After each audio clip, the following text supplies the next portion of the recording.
Hello, welcome to my channel, Another Bibliophile Reads. My name is Greg. Today I am here to do the B tag. The B tag was created by Jim over at Jim's Books, Reading and Stuff. I was tagged by Alan at Big Hard Books and Classics. This tag has 8 prompts.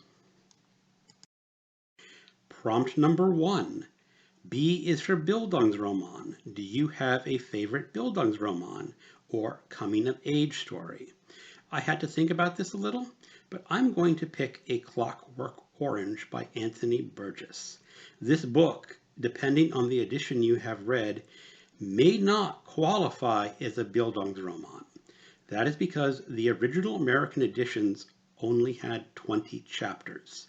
The original British edition of this book had 21 chapters, and this 21st chapter is what makes this book a Bildungsroman. You are probably familiar with the story. The story is of Alex, a very badly behaved teenager who does lots of criminal activity. And what happens in the book is that he goes through his criminal activities, he gets caught, there's a procedure where they try to rehabilitate him, but that doesn't go so well. And the first American edition that I read when I was in high school ended with Alex as a triumphant incarnation of evil. And this is exactly how the American movie version by Stanley Kubrick ended. However, that is not how the British edition ends. And if you're interested, you should go ahead and find this book and make sure that you have the edition with 21 chapters. Now, I'm pretty sure that most American editions nowadays do have the 21st chapter, but go ahead and check it out and count your chapters before you buy the book. Prompt number 2. B is for beach. Be careful how you pronounce it. What would you recommend for a beach read? I would recommend that people read whatever they want to on the beach. The beach does not actually care what book you are reading on it. So, in March of 2020, I went to a beach in Alchemist, Mexico. And that was 1 week before the COVID hit the fan. And these are the books that I read down there. The Troop by Nick Cutter. A troop of Boy Scouts travel to a Canadian wilderness island for a week getaway, and they encounter a very nasty internal parasite. This is a horror novel. I then read The Plotters by Un Song Kim. This was a thriller translated from the Korean, and it is about an assassin in Korea. I next read Tentacle by Rita Indiana. This is a novel translated from the Spanish. It deals with a lot of sexual issues in a post-apocalyptic Santo Domingo. I then read The Spy Who Came In From the Cold by Jean Le Carré. This is the 3rd or 4th time I've read this novel. It is probably the most famous Cold War novel and one of my all-time favorite books. I then started to read Wolf Hall by Hilary Mantel, and I got through about 200 pages before I had to get on the plane and wind my way out of Mexico as the COVID was hitting the fan.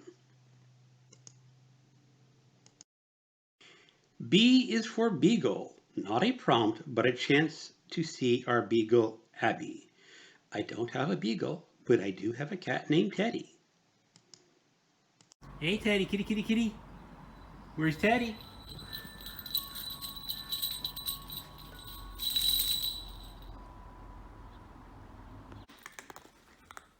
Teddy, kitty, kitty, kitty.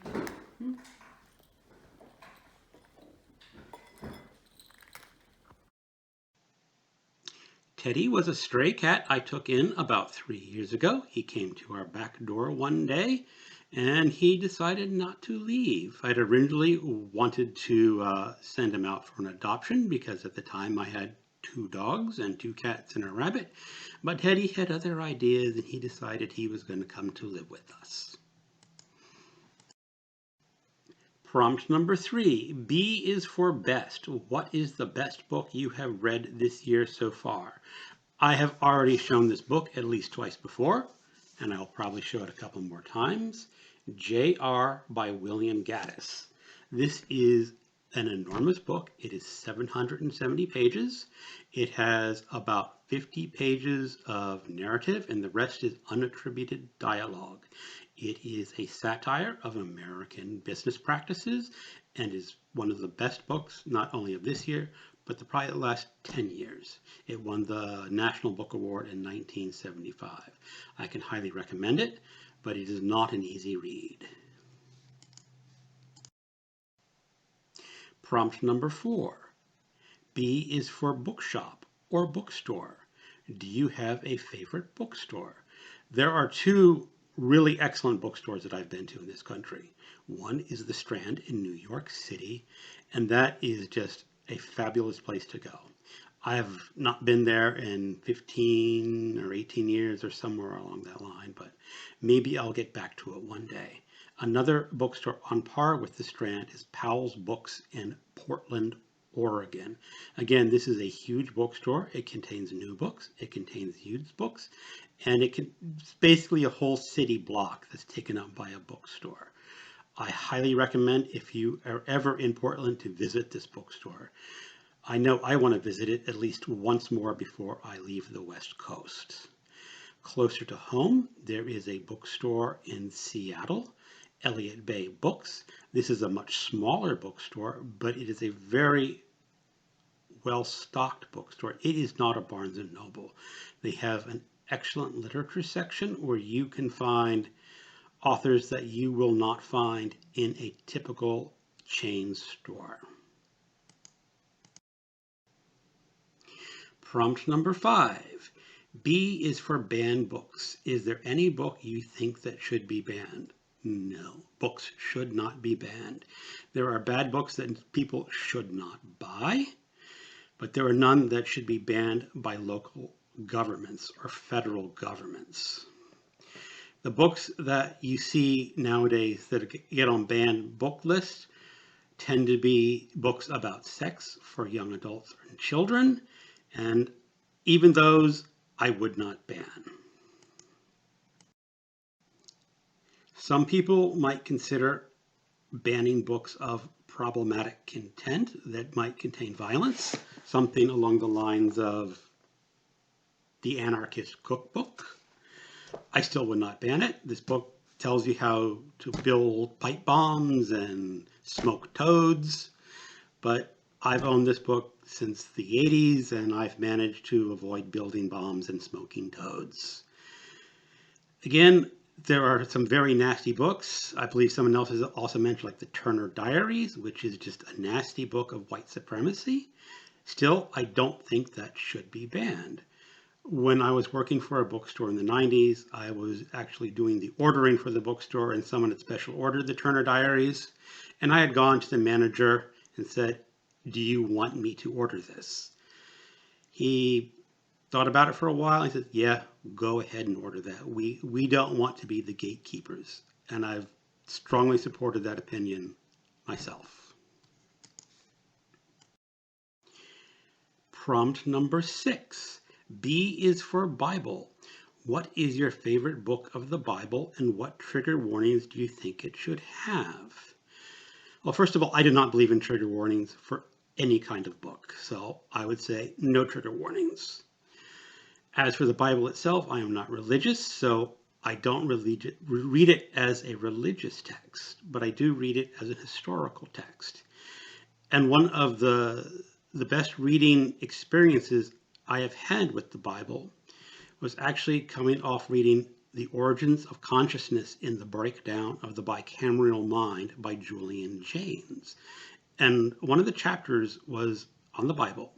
Now, the first book written in the Bible in the Old Testament was Amos. And the most recent book written in the New Testament was Ecclesiastes. And he recommended that you read both those books back to back and see how God and how people interpreted God and how God spoke to people changed between those times. And to give the $1.98 summary, in Amos, God was very vocal and directly spoke to people. In Ecclesiastes, God was in the background. It's more about humanity and how to deal with our human condition in Ecclesiastes. And it just goes to show you how different attitudes have changed, even within the Bible when they were written. So that is what I would say is my favorite Bible reading experience. Might not necessarily be my favorite books in the Bible, but my favorite Bible reading experience. Prompt number 7, B is for bookshelf. Show me your bookshelf or bookshelves or bookshelves. Well, you can look behind me and see quite a lot of bookshelves. I won't do an individual tour right now. I have a separate video where I basically show you every shelf in my collection. And if you are interested, you can go look that up and take a peek of all my books. Prompt number 8. B is for Brazil. Paulo Coelho's The Alchemist has been translated into 70 languages. Have you read any Paulo Coelho? And the answer is no, I have not. I own a Kindle edition, which I bought on sale one day and was 99 cents or $1.99, and it is sitting in my electronic 2BR, but I have never picked it up. Maybe someday I will get to it, but that is a no. I have read other Brazilian authors, but not Paulo Coelho. And that is the end of the B tag. I'm not sure who to tag. I'm pretty sure that everyone who watches my channel has already been tagged, so I won't do an individual tag. But if you happen to come across this and you have not been tagged and you want to do it, go ahead and tag yourself. So if you like this, please subscribe and give it a thumbs up. Thank you and have a good day. Goodbye.